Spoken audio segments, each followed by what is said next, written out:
ओम ब्रह्मा मुरारी त्रिपुरांतरकारी भानु शशि भूमि सुधो बुधश्च गुरुश्च शुक्र शनि राहु केतव सर्वे ग्रह शांतिकरा भवन्तु। नमस्कार, स्वागत है आपका आचार्य वाणी में। मैं आचार्य डॉक्टर विक्रमादित्य आपके साथ हूँ। आज का विषय हमारा है राहु का महापरिवर्तन। ये राहु का महापरिवर्तन किस प्रकार का रहेगा? देखिए, राहु का महापरिवर्तन इसलिए बोला जा रहा है क्योंकि सब छोटे छोटे परिवर्तन हो, एक दिन में, 2 दिन में, 10 दिन में, 25 दिन में, 1 महीने में, ऐसे परिवर्तन होते हैं आमतौर पे ग्रहों के। लेकिन राहु, बृहस्पति, शनि, इनके परिवर्तन बड़े होते हैं, इसलिए महापरिवर्तन कहा जाता है। और राहु का ये महापरिवर्तन जो होने वाला है इस 2025 में बड़ा विशेष है। इन दिनों राहु महाराज जो है ना, वो आपके कहाँ चल रहे हैं? सप्तम भाव में चल रहे हैं। सप्तम भाव में राहु जो चल रहे हैं वो विशेष तौर पर क्या कर सकते हैं? कई प्रकार के तनाव उत्पन्न कर रहे हैं। कई प्रकार के तनाव उत्पन्न कर रहे होंगे, चाहे वो पारिवारिक जीवन में है, चाहे वो व्यवसाय में है, चाहे वो आपके स्वयं के जीवन में है। दृष्टि आपके ऊपर पड़ रही है, वो अननेसेसरी। पिछले 18 महीनों से देखा होगा, शायद अक्टूबर 2023 में राहु यहाँ आए थे और अभी मई तक यहीं रहने वाले हैं आपके सप्तम भाव में ही। और उसके बाद जब परिवर्तन करने का योग बनाएंगे तो ऐसे में राहु का कारण क्या है कि खराब करने का? राहु का कारण है खराब करने का कि राहु जो है वो विशेष तौर पर आपके सप्तम भाव में चल रहे हैं बृहस्पति की राशि में। बृहस्पति और राहु का संबंध कभी अच्छा नहीं होता, दोषयुक्त ये संबंध होता है। कारण है कि वो है देवता प्रवृत्ति बृहस्पति, उनके घर में जाकर बैठ गए राहु महाराज। क्या है? राक्षस प्रवृत्ति के। 2 अलग अलग प्रवृत्ति के ग्रह हैं। वहां ना तो वो काम कर पा रहे हैं ढंग से, और जो उनकी सोच है वो उनकी अलग है। अब क्या होगा कि मंदिर में जाकर कोई देवता जाए तो परमात्मा की उपासना करेगा, कोई बदमाश जाएगा तो उसकी तो चाल वही चल रही है, तो वहाँ शांति और सुकून मिलेगा ही नहीं। जिस प्रकार का जैसा व्यक्ति का प्रभाव होगा, स्वभाव होगा, उसी वातावरण में जाकर उसको सुकून मिलता है। यहाँ राहु को सुकून नहीं है इस वक्त। पिछले 18 महीने चल रहे हैं, तो आपके लिए अननेसेसरी के तनाव उत्पन्न करने के, पारिवारिक जीवन हो या कैसे भी हो, उन सब में तनाव उत्पन्न करने के योग देते दिखाई दे रहे हैं। साथ साथ राहु का जो है वो विशेष तौर पर बड़ा काम करने की इच्छा तो आपकी बहुत जमा हुई, क्योंकि व्यवसाय वाला भाव है। वो इच्छा कुछ ना कुछ बार बार ला रही होगी कि बड़ा पार्टनरशिप कर लूँ, लोगों के साथ मिलकर काम कर लूँ। लेकिन राहु जो है वो बुद्धि के अनुसार से कहीं ना कहीं कुतर्क में फंसाते दिखाई दे रहे हैं। अब राहु का ये महापरिवर्तन जो होगा 25 मई 2025 मई में 18 मई 2025 में शाम को करीब 5:08 पर यह परिवर्तन होगा। राहु महाराज चले जाएंगे आपके 6ठे भाव में। और 6ठे भाव में क्या है कि वहाँ शनि की राशि पड़ी हुई है।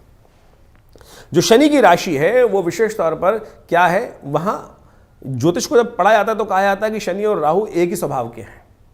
वो भी जिस प्रवृत्ति के हैं वो नेगेटिव भाव उनको भी समझ में आती है, और साथ साथ राहु को भी नेगेटिव भाव समझ में आती है।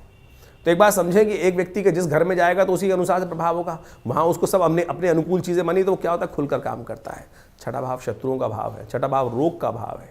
तो समझे राहु वहाँ पर आपके लिए तो बड़ा अच्छा योग बना रहा है, आपकी शत्रुओं को समाप्त करने की स्थिति उत्पन्न कर सकता है। और ध्यान रखना, राहु का हठी स्वभाव ऐसा है कि वो चाहे तो असंभव से असंभव कार्य को भी पूर्ण कर दे। अभी हम आपको एक राहु की उत्पत्ति की कथा, पौराणिक कथा समझाने वाले हैं। उस उत्पत्ति की कथा को यदि आप समझेंगे सही रूप से तो आपके राहु का उद्देश्य समझ में आ जाएगा। राहु ने क्या किया था? राहु ने क्या किया था? अमृत तत्व को प्राप्त करने के लिए जो मोहिनी अवतार भगवान ने रखा था उसको भी पहचान लिया था, बाकी सारे राक्षस बैठे रहे। राहु की बुद्धि इतनी तेज है कि उसने भगवान की उस छल को भी पहचान लिया, भगवान की उस जो कला थी, भगवान की जो चीज थी, भगवान को भी पहचान लिया उसने कि भगवान क्या कर रहे हैं, और अपनी बुद्धि का उपयोग करते हुए जाकर देवताओं की संगत में बैठ गया। दुस्साहस था, मरा भी उसके कारण से। लेकिन क्या है कि राहु की प्रवृत्ति ऐसी बड़ी विचित्र होती है कि इन चीजों को प्राप्त करने के लिए, यानी आप अपने लक्ष्य को प्राप्त करने के लिए, रोग मुक्ति कोई चल रही है, कष्ट चल रहा है, उसकी मुक्ति का रास्ता राहु दे सकता है आपको। शत्रु पर विजय प्राप्त करने के लिए राहु रास्ता आपके लिए बना सकता है। ध्यान रखना, सट्टेबाजी वाले कामों में भी लाभ देने के योग बना सकता है। लेकिन राहु का जो है ना, भ्रमात्मक ग्रह है, कब किसको भ्रम में उत्पन्न करते। राहु धूम्र है, राहु छाया है, यह भ्रम भी दे सकता है। अब भ्रम से बच गए तो चीजों को ठीक कर पाओगे, लेकिन राहु के अनुसार चल दिए। ऐसा समझेंगे कि कई बार क्या होता है कि हमें कई बार कहा जाता है कि हवाओं के अनुसार से चलो, जैसा स्थिति चल रही है सफलता प्राप्त कर लोगे, इजी कन्वीनियंट चल जाओगे। लेकिन क्या होता है कि अगर अरे भैया जब हवाएं चल रही हैं, हमको गड्ढे में गिराने की कोशिश कर रही है, तो क्या गड्ढे में गिर जाए? ऐसा नहीं है ना। तो उसके लिए बुद्धि की आवश्यकता है, ज्ञान की आवश्यकता है। राहु के उपायों को समझने का प्रयास करें, राहु की प्रवृत्ति को समझने का प्रयास करें।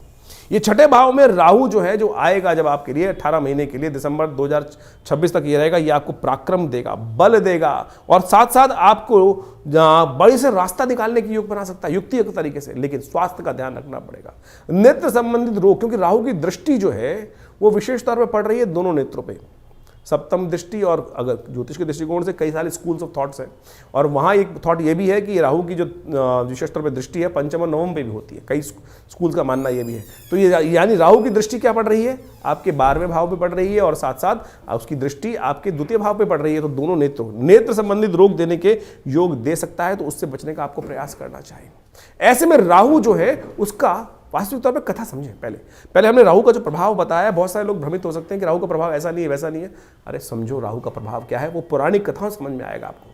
कालगणना के अनुसार से हमारे पुराणों इत्यादियों में बहुत सारी कथाएं इंगित की गई हैं। राहु, जैसा हमने आपको बताया, एक बड़ा हठी ग्रह है। आपको उसकी पौराणिक कथा तो समझ में आती होगी, बहुत सारे लोगों को शायद ज्ञान नहीं है, उसके संबंध में समझ लीजिए कि राहु का प्रभाव हठी क्यों है। कहा जाता है संसार के अंदर विशेष तौर पर समय समय पर विभिन्न घटनाएं घटी।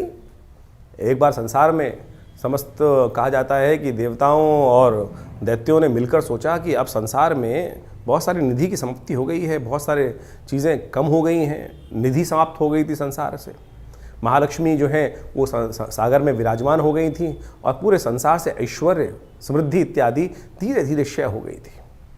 तो कहा जाता है कि आवश्यकता आविष्कार की जननी है। जिस प्रकार से तो देवताओं ने और दैत्यों ने मिलकर कुछ विचार किया, क्यों ना शोध किया जाए, मंथन किया जाए। तो उन्होंने सागर मंथन करने के लिए सुंदर व्यवस्था बनाई। जब सागर मंथन किया, उसमें से विभिन्न विभिन्न रत्न, 14 रत्न जिनके बारे में कहा जाता है, वो उपस्थित हुए। महालक्ष्मी उपस्थित हुई, चंद्रमा उपस्थित हुए, ऐरावत हाथी उपस्थित हुआ, उच्च श्रवा घोड़ा उपस्थित हुआ, काल जो जहर था वो उपस्थित हुआ, और साथ साथ अमृत भी उपस्थित हुआ। अमृत यानी वो तत्व जो इस संसार में अमरता को प्रदान करते हैं। हम सब मानव हैं, और हम सब की इच्छा क्या होती है, किसी प्रकार भी संसार में मृत्यु लोक में आने के बाद जाए ना, अमृत तत्व किसी ना किसी प्रकार से मिल जाए। देवताओं और दैत्यों में भी यही बहस की मुद्दा बना। अमृत तत्व निकला जब मंथन से, रिसर्च करोगे तो कुछ ना कुछ, जब मंथन करोगे तो कुछ ना कुछ अमृत निकल के ही आएगा, कुछ ना कुछ लाभ प्राप्त होगा ही होगा। जैसे दूध को मथा जाए तो उसमें से मक्खन निकलेगा ही। हर एक की इच्छा होती है मक्खन को किसी प्रकार से उपयोग किया जाए, लेकिन जो ग्वाला होता है उसको निकाल कर बेच देता है, पैसा कमा लेता है उससे। उसी प्रकार से जब अमृत निकल कर आया, तो अब देवताओं ने और दैत्यों में छीना झपटी शुरू हुई, और उस अमृत को प्राप्त करने के लिए कहा जाता है कि भगवान ने जब छुपा के बहुत दिन रखा गया, उसके बाद भी वो समाप्त नहीं हुआ द्वेष आपस में, तो भगवान नारायण उपस्थित होते हैं बीच में, और भगवान नारायण ने उपस्थित होकर सबको समझाया, देखो मैं बांटता हूँ, सबको इसको बांटने का प्रयास, सुंदर रूप से व्यवस्था बनाई, और मोहिनी रूप भगवान ने धरा और कहा। भगवान अब सोचे कि बहुत सारे लोग भ्रांति उत्पन्न कर सकते हैं कि मोहिनी रूप धर के तो एक तरह से छल किया गया। देखिए एक बात समझ लें, जिस बात को प्रतिपादित करना चाहिए छल नहीं था, सत्य था। इसलिए था कि दैत्यों को अगर आप दे देते, गलत व्यक्ति के हाथ में यदि पावर दे दोगे, इस वक्त विश्व की सबसे बड़ी जो मिसाइलें हैं किसी गलत व्यक्ति के हाथ में आ जाएं, तो वो क्या करेगा, विश्व को डरा धमका कर सब कुछ अपना वर्चस्व स्थापित कर लेगा। तो भगवान नारायण ने जो सुंदर व्यवस्था बनाई कि अमृत तत्व का उपयोग दैत्य किस प्रकार से करेंगे, देवता किस प्रकार से करेंगे, वो पहले से ही अच्छे से समझते थे। तो उन्होंने सुंदर व्यवस्था को बनाने का प्रयास किया कि दैत्यों को किसी प्रकार भी अमृत नहीं मिलना चाहिए। उन्होंने देवताओं को और दैत्यों को अलग अलग पंक्ति में बिठाया, और कहा जाता है कि जैसे ही वो अमृत तत्व उनको पिलाते थे, और देवताओं को अमृत पिलाते चले जा रहे थे, और जब अपनी माया से वशीभूत करके दैत्यों को सुरा यानी कुछ साधारण जल जो था वो पिलाते चले जा रहे थे। सबको लग रहा था कि अमृत तत्व प्राप्त हो रहा है, लेकिन भगवान का जो स्वरूप था मोहिनी अवतार में सारे संसार को मोहित कर कर इस प्रकार की व्यवस्था बना ली थी। कहा जाता है एक राक्षस था, शास्त्र में उसकी अनेक अनेक कथाएं हैं, लेकिन हमने जितना अध्ययन किया, स्वर्ण नाम का एक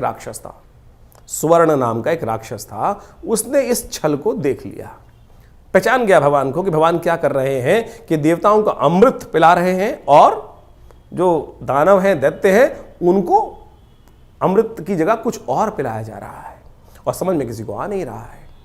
तो वो चुपचाप उस पंक्ति से, दैत्यों वाली पंक्ति से निकलकर कहा जाता है कि देवताओं की पंक्ति में स्वर्ण नाम का राक्षस जो था, दैत्य था, और कहा जाता है वो उत्पन्न ऋषि कश्यप से हुआ था और सिंहिका नाम की उसकी माता थी, और वो वहाँ कश्यप गोत्र है उसका, जो राहु है उसका कश्यप गोत्र माना जाता है।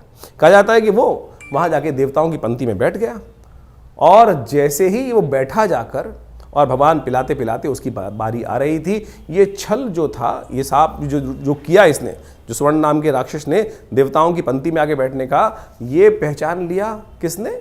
सूर्य ने और चंद्रमा ने। सूर्य और चंद्रमा ने ये सूचना देवराज इंद्र को दी, और देवराज इंद्र ने ये सूचना जैसे ही भगवान को दी कि भगवान आप जिसको अमृत पिलाने जा रहे हैं वो देवता नहीं, राक्षस है, दानव है, स्वर्ण नाम का राक्षस है। तो भगवान ने जैसे ही पान करवा रहे थे भगवान उस देवता स्वरूप में बैठे हुए उस राक्षस को, स्वर्ण को, तो उसने जैसे ही पान किया तो भगवान ने जैसे ही उसको मुंह में जा चुका था उसके अमृत जो था, भगवान ने चक्रधारी भगवान ने चक्र चलाकर उसकी गर्दन काट दी। जो मुख था वो राहु बन गया और जो अधोभाग था वो केतु के रूप में उपस्थित हो गया। तो समझे ये स्वभाव कैसा है। अब यहां राहु की उत्पत्ति हो जाती, ये है राहु। राहु की हठता थी, अमृत तत्व, अमृत का पान कर चुका था तो इसलिए अमर हो गया। हमेशा बहुत सारे लोग राहु को मानते नहीं है कि ग्रह है। अरे भाई वो वास्तविक छाया नहीं, वास्तविक सत्य है, हठी है। आपकी राशि में जिस प्रकार का प्रभाव उत्पन्न करेगा आपको समझना चाहिए। ये पौराणिक कथाओं को आदि भौतिक आदि दैविक रूप से यदि आप उसको सत्य को समझ लें तो जीवन में उस वास्तविकता को क्या प्रभाव उसका होगा, यहीं से प्रभाव निकल कर आएगा। वो राहु का जो प्रभाव है छल रूप से करके, यानी क्या छला उसने? अपने उस मंतव्य को पूर्ण करने के लिए उस राक्षस योनि से हटकर देवताओं की पंक्ति में जाकर बैठ गया और भगवान तक को, सोचें कितनी बड़ी सुंदर ये कथा क्या समझा रही है कि भगवान तक को, यहां भगवान ने नहीं छला, यहां भगवान तक को छलने के लिए राहु उपस्थित हो गया। तो राहु इस प्रकार का ग्रह है कि जो आपको किसी भी धर्मात्मा व्यक्ति को छल सकता है अपनी हठता को पूर्ण करने के लिए। तो इस भाव को समझें कि राहु क्या प्रभाव आपके जीवन में उत्पन्न कर रहा है। ये हमने जो राहु का ग्रह का प्रभाव आपको बताया ना कि आपकी राशि के अनुसार से आपकी जन्मपत्री में किस भाव में कहां बैठकर किस प्रकार का प्रभाव उत्पन्न करेगा, क्या कराएगा आपके लिए। तो सत्य रूप में इस कथा को हमने इसलिए उपस्थित किया है कि वो आप समझ सकें राहु का प्रभाव नेगेटिव भी होता है, पॉजिटिव भी होता है। हर व्यक्ति के अनुसार से ऐसा नहीं है कि नेगेटिव ही होगा। तो आपकी राशि के अनुसार से जो प्रभाव हमने समझाया है उसके लिए आपको सही रूप से कुछ उपायों की आवश्यकता है। तो कन्या राशि वालों, आपने समझा कि किस प्रकार से राहु का स्वभाव क्या है। ये पुरानी कथाएं जो है ना वो वास्तविक तौर पर प्रवृत्ति समझाती हैं और चीजों को साइंटिफिकली हमारे मनोमस्तिष्क में डालने का प्रयास करती हैं। ज्योतिष भ्रम नहीं है, ज्योतिष सत्य है। और कन्या राशि वालों समझो कि ये ज्योतिष के अनुसार से जो राहु का प्रभाव आपके लिए होने वाला है किन किन क्षेत्रों में, हमने कहा कि आपको बड़ा अच्छा रास्ता दे सकता है, शत्रुओं पर विजय प्राप्त करने के योग बना सकता है। ऐसे में राहु के भ्रम से बचते हुए कार्य करना, क्योंकि अगर भ्रम हुए, आप क्या होता है कई बार राहु भ्रमात्मक ग्रह है और यहाँ पर हल्के से भ्रम से जो है वो शत्रु को आप शत्रु ना माने। कई बार क्या होता है कि आमतौर पर अबोध जब बच्चा होता है, अज्ञानता की स्थिति में होता है तो कई बार सांप को पकड़ लेता है, बच्चों को तो ज्ञान नहीं है ना। तो ऐसे में आवश्यकता है कि राहु के उस भ्रम जाल से अपने आप को हम बचाते हुए कार्य करने का प्रयास करें। कुछ राहु के उपाय अवश्य करिएगा। एक तो उपाय नोट कर लीजिए जो आपके लिए सबसे श्रेष्ठ रहेगा। वैसे तो शास्त्र में हजारों उपाय हैं, हर ऋषि ने अपने अनुसार से बहुत शास्त्रों में उपाय इंगित करने का प्रयास किया। शास्त्रों में विभिन्न पुराण इत्यादि में विभिन्न उपाय समय समय पर बताते ही रहते हैं हम लोग।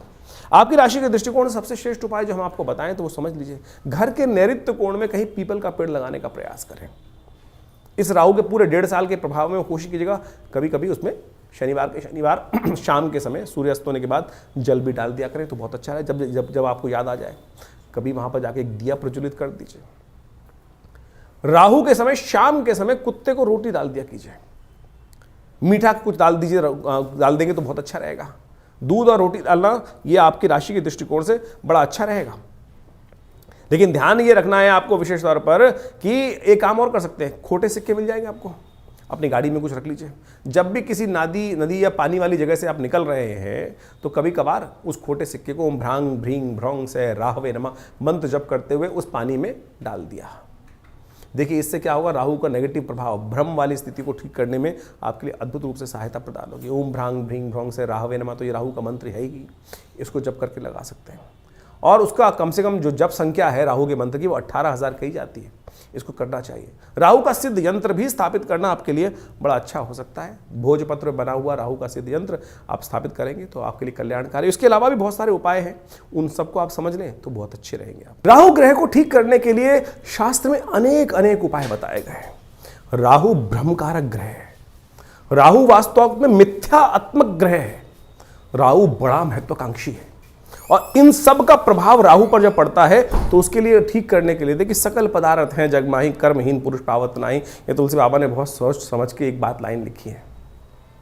और उन सब उपायों को किस प्रकार से ठीक रूप से किया जाए, अब आपकी राशि के अनुसार से आपने राहु का पूरा प्रभाव समझा, कुछ विशेष उपाय भी किए, लेकिन कुछ जनरल उपाय भी हैं शास्त्र के अनुसार से। कुछ जनरल उपाय इतने बढ़िया रूप से हैं कि यदि राहु ग्रह के दुष्प्रभाव को ठीक करने के लिए, अब क्या है कि जैसे दवाइयाँ होती है वो एक ही दवाई तो है नहीं कि एक ही दवाई को खाएंगे ठीक कर लेंगे।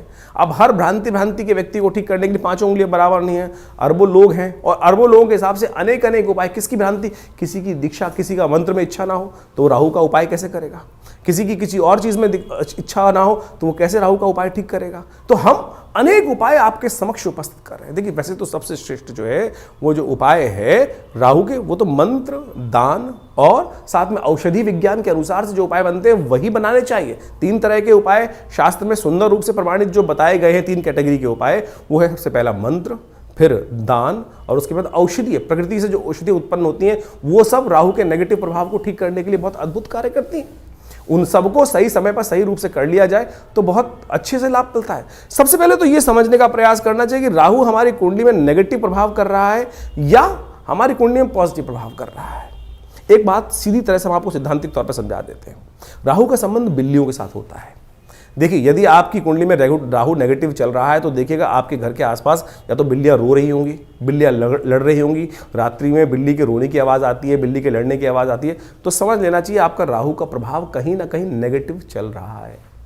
कहीं ना कहीं राहु का प्रभाव आपकी कुंडली में नेगेटिव है। और यदि आप अध्यात्म से विमुख हो रहे हैं, राहु का प्रभाव एक सबसे बड़ा है, राहु ग्रहण कारक ग्रह है। राहु सूर्य को भी ग्रसित कर लेता है, जैसे हमने आपको समझाया। नैसर्गिक दृष्टिकोण से सबसे ताकतवर ग्रह माना जाता है राहु ग्रह। कोई उसके आगे चलता नहीं है किसी का बस। यानी सबसे ज्यादा प्रभाव क्या होता है, सूर्य का ग्रह का प्रभाव होता है। सूर्य किसी हर ग्रह को अस्त कर सकते हैं, लेकिन राहु जिसको छायात्मक ग्रह रूप में माना जाता है, कई लोग तो मानते भी नहीं है। बहुत सारे लोग ये भ्रांति उत्पन्न करते हैं राहु ग्रह थोड़ी है, छाया है वो तो।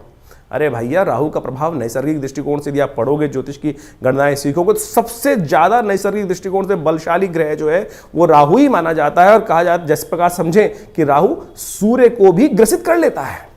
अभी हमने आपके समक्ष जो कथा उपस्थित करी, सूर्य राहु जो राहु है वो सूर्य और चंद्र, क्योंकि उनकी आपस में परम शत्रुता है। राहु के 3 शत्रु माने जाते हैं वैसे तो। जी हाँ, राहु के 3 शत्रु माने जाते हैं, सूर्य, चंद्र और केतु भी, क्योंकि बिल्कुल उल्टा प्रभाव है। राहु के बिल्कुल स्वभाव से उल्टा प्रभाव है केतु की। हम कभी गणना करेंगे, बताएंगे आपको। लेकिन इस वक्त समझे कि जब राहु जो है सूर्य को ग्रसित कर लेता है, ग्रहण लगा देता है। जो सूर्य सबको अस्त करता है उसको अस्त कर देता है, फिर चंद्र ग्रहण लगा देता है, तो सबसे ज्यादा बलशाली ग्रह माना जाता है। तो इसका प्रभाव बिल्कुल अवश्य होता है हर व्यक्ति के ऊपर। तो इसके प्रभाव को ऐसा हल्का नहीं समझना चाहिए। तो इस प्रकार से बहुत सारे उपाय शास्त्र में वर्णित हैं, उनको हम आपके समक्ष रखने का प्रयास करते हैं। उनमें से अनेक उपाय शास्त्र के अनुसार से कर सकते हैं। अब ये बात समझे कि जो किस प्रकार से कब किया जाए उपाय। देखिए हर ग्रह का समय है, हर ग्रह की एक दिन माना जाता है। जैसे सूर्य का सूर्यवार संडे है, सूर्य रविवार उसको बोला जाता है, चंद्रमा का सोमवार है, मंगल का मंगलवार है। इसी प्रकार से अब राहु और केतु का कोई ग्रह तो है नहीं, कोई समय तो है, कोई दिन तो है नहीं। लेकिन राहु का जो समय है वो है प्रदोष काल, सायंकाल जो प्रदोष काल है। सूर्य अस्त जब हो जाते हैं, अंधेरा नहीं होता है, जो वो करीब करीब 2 घड़ी का आसपास का समय, 45 मिनट के आसपास का समय, वो राहु का वास्तविक समय माना जाता है, जिसको पक्की शाम बोला जाता है। तो ऐसा समय जो है वही प्रदोष काल है।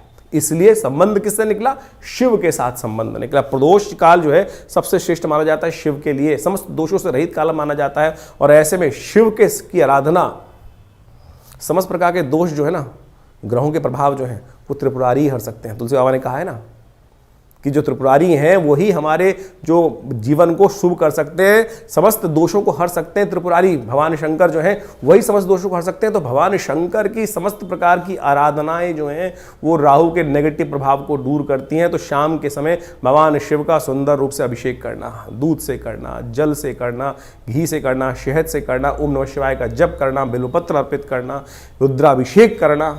उपयुक्त ब्राह्मणों के द्वारा जब राहु का नेगेटिव प्रभाव चल रहा हो तो क्या कर लें, सबसे पहले रुद्राभिषेक कर लें भगवान का।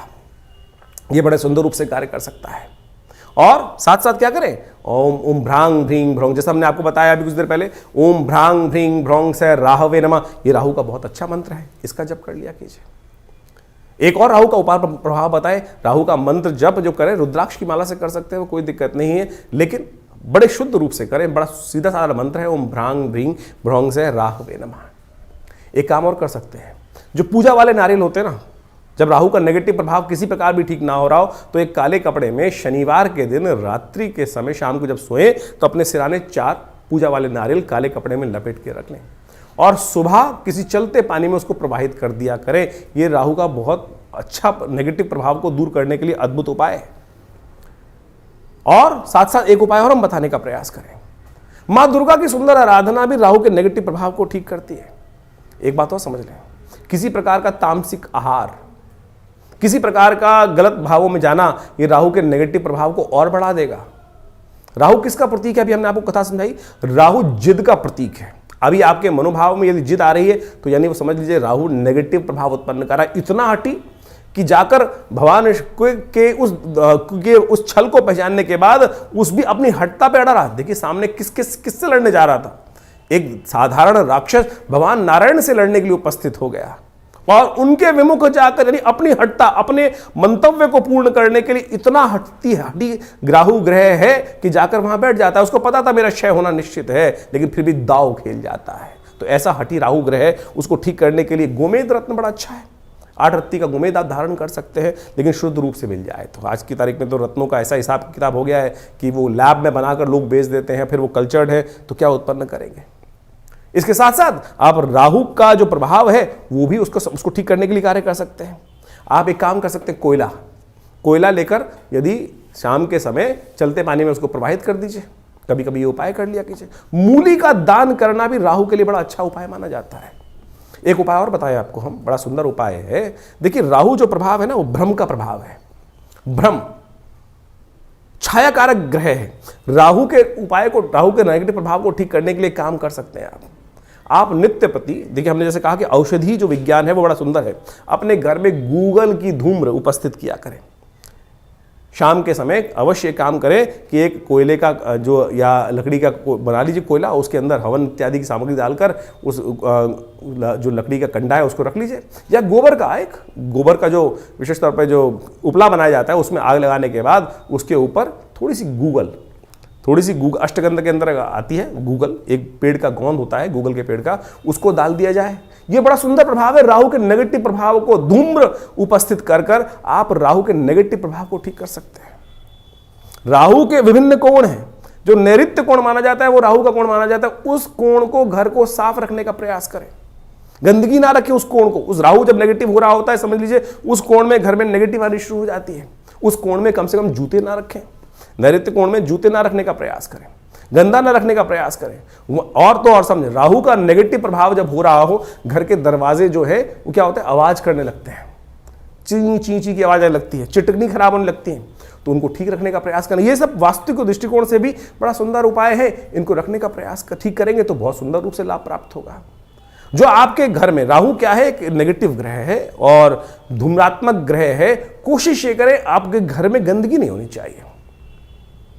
जैसे आपके नहाने की जगह, स्नान करने की जगह है, वहाँ बहुत सारी, कई बार क्या होता है काई लगी है, कुछ लगी है, घर में बहुत सारी सीलन आई हुई है, तो समझ लीजिए राहु का नेगेटिव प्रभाव आपके जीवन में चल रहा है। उसको तुरंत ठीक करने का प्रयास करें। फटी हुई चप्पल पहन रखी है, ये राहु का नेगेटिव प्रभाव है। और अब क्या होता है कि व्यक्ति चलाए चले जाते दरिद्रता को पाल के रखते हैं, तो ऐसे में उनको ठीक करने का आपको प्रयास कर लेना चाहिए। यदि इन सब चीज़ों को हमने जो उपाय बताए उनको आप कर लें। राहु का यंत्र अपने आप में बहुत जबरदस्त चीज़ है। राहु के मंत्र से करीब करीब 18,000 मंत्र को जप करके ओम भ्रांग भ्रीं भ्रौंग से राहवे नमः, इस मंत्र से सिद्ध करा हुआ राहु का यंत्र आप स्थापित कर सकते हैं। ये 1.5 साल तक बिल्कुल रूप घर में रखें, उसका नेगेटिव प्रभाव यदि सही रूप से जप हुआ है। बहुत सारे लोग तो जप ही नहीं करते हैं, केवल लिया और आज की तारीख में बाजार में जितने मिल रहे हैं राहु के यंत्र के रूप में उपस्थित किया गया, वो केवल आकृति नहीं है, उसको जो जैसे आप मान के चले मूर्ति प्रतिष्ठा की जाती है मंदिर के अंदर, तो मूर्ति को प्रतिष्ठा करने के लिए एक पूरा विज्ञान है, उसके अनुसार से पूजा पाठ कर 10-12 दिन तक उसकी व्यवस्था की जाती है, तब वो प्रतिष्ठित होती है। उसी प्रकार से यंत्र भी प्रतिष्ठा करने की सुंदर व्यवस्था बनाई गई है शास्त्रों के अनुसार से, तब तो वो जागृत हुआ, नहीं तो केवल वो आकृति है, नहीं तो केवल वो कागज का टुकड़ा है या जिस पे भी बना हुआ है उसका टुकड़ा है। यदि सिद्ध राहु के यंत्र को स्थापित कर आप चांदी के पत्रे पर लगा रहे अपने घर के द्वार पर लगवा दें, तो राहु के नेगेटिव प्रभाव को ठीक करने के लिए बहुत सुंदर रूप से कष्ट का निवारण करने का योग बन जाता है। तो ये छोटे छोटे उपाय हम आपको बताने का प्रयास कर रहे हैं। एक काम और कर सकते हैं आप, तांबे के लोटे में जल रखकर रात्रि में रखिए और सुबह सुबह उसको किसी कटीले वृक्ष में डाल दिया करें। ये राहु के नेगेटिव प्रभाव को दूर करने के लिए सबसे अच्छा उपाय माना जाता है। वट वृक्ष का संबंध राहु के साथ भी माना जाता है।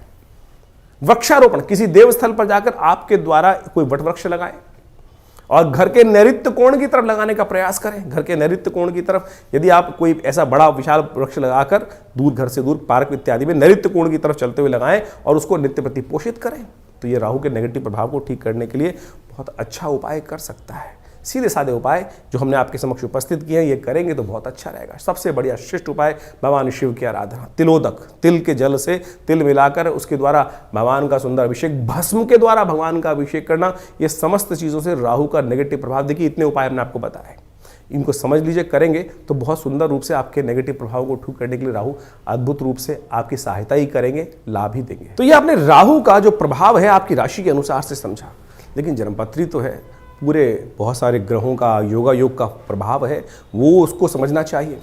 लेकिन एक स्पेसिफिकली ग्रह भी परिवर्तन कर जीवन में वारे न्यारे कर सकता है, इस बात को हमको समझना चाहिए।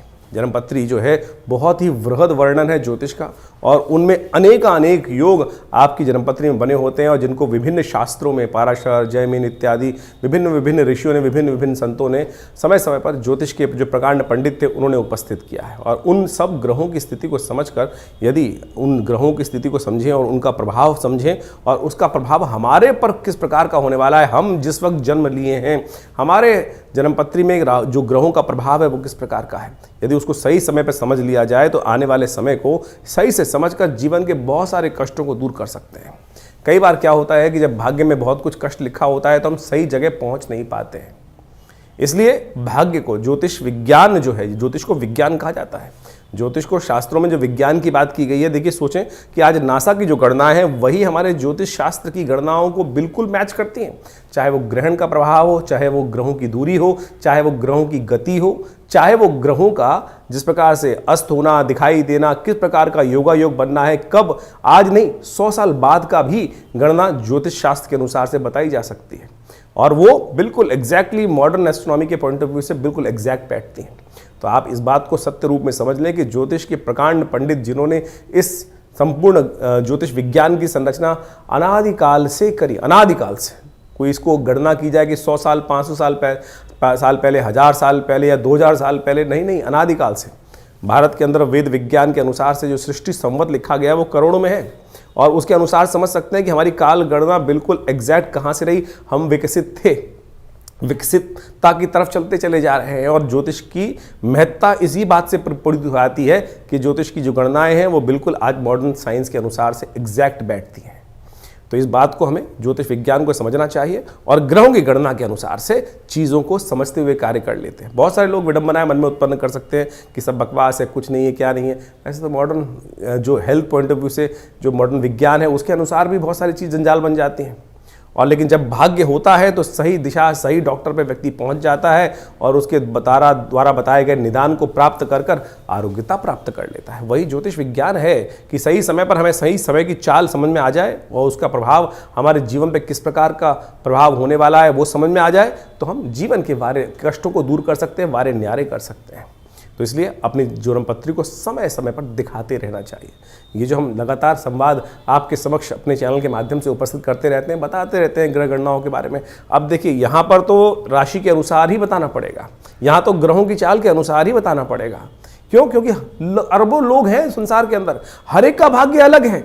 बिल्कुल जो आपके मन में प्रश्न उठ रहा है कि हम जो ज्योतिष की राशि के अनुसार से बात करते हैं तो 12 राशियों में पूरे संसार को नहीं बांट सकते, बिल्कुल सही बात है कि उसको, लेकिन आउटर पेरिफेरल तो सेट कर सकते हैं। क्या योगा योग है, उस योग के अनुसार से समझ तो आ सकती हैं चीजें, लेकिन आपकी जन्मपत्री में किस प्रकार का योग कैसा बनने वाला है, कब बनने वाला है, उसको क्या निदान किया जाए, उसके लिए आवश्यकता है कि जो पर्सनल जो कंसल्टेशंस होती हैं, जन्मपत्री में विचार विमर्श किया जाए, वो समय समय पर परिवर्तन होता रहता है। और उसके लिए आप समझें, जानें, और उसके लिए पर्सनली आप आश्रम पे आ भी सकते हैं, संपर्क साध सकते हैं। यह आश्रम जमुनापार दिल्ली में स्थित है, विवेकानंद योगाश्रम, और यहाँ पिछले करीब 60-70 सालों से विभिन्न पराविद्याओं पर शोध चलता है। आचार्य श्री केशव देव जी महाराज के सानिध्य में रहकर हमको ये सुख प्राप्त हुआ कि जिसके द्वारा हमने इस ज्योतिष विज्ञान को उनसे बाल्यकाल से ही सीखा, समझा और उन विवेचनाओं को उपस्थित किया, बहुत सारे शोध किए, बहुत सारे मंत्रों का उपचार किया, बहुत सारे यज्ञ इत्यादि आज भी उसी रूप में चलते हैं। नित्य प्रति 8 घंटे यज्ञ चलता है विवेकानंद योगाश्रम में, जो आचार्य श्री केशव देव जी महाराज के द्वारा स्थापित किया गया। आप भी उस यज्ञ में समय समय पर जो कार्यक्रम होते हैं उसमें आगे स्थित हो सकते हैं। विभिन्न ग्रहों के उपचार किए जा सकते हैं, विभिन्न ग्रहों की जो समस्याएं हैं उनके निदान जो है ना वो अनेक रूप से बताए गए हैं। सबसे बढ़िया मंत्र जप, यज्ञ, यंत्र, दान इत्यादि बताए गए हैं। औषधि के अनुसार से बहुत सारे उपाय बताए गए हैं, उन सबको हम समय समय पर आपके समक्ष उपस्थित करते रहते हैं। तो आप इस संस्थान पर आकर माँ भगवती का सुंदर श्री विग्रह जो विराजमान है उनके भी दर्शन कर सकते हैं। और उन्हीं का प्रभाव है कि जो आज इस तपस्थली पर नित्य प्रति 8 घंटे यज्ञ चलता है, भगवान की कृपा से समस्त रूप से बहुत बड़ी गौशाला है और वहाँ पर भी गौ सेवा इत्यादि के कार्य किए जाते हैं। औषधालय है जो योग, प्राकृतिक चिकित्सा, आयुर्वेद, फिजियोथेरेपी, एलोपैथिक को इंटीग्रेट करके हम बहुत सारे रोगों का निदान करते हैं। भारत सरकार के पैनल पर हैं। भारत के जो एक्रेडिटेशन अथॉरिटी है NABH, उससे एक्रेडिटेड हॉस्पिटल है, यानी मॉडर्न फैसिलिटी के साथ साथ इस संस्थान को बनाया गया है। आप इन समस्त चीज़ों का लाभ लेते हुए आप इस संस्थान से जुड़ें। धन्यवाद।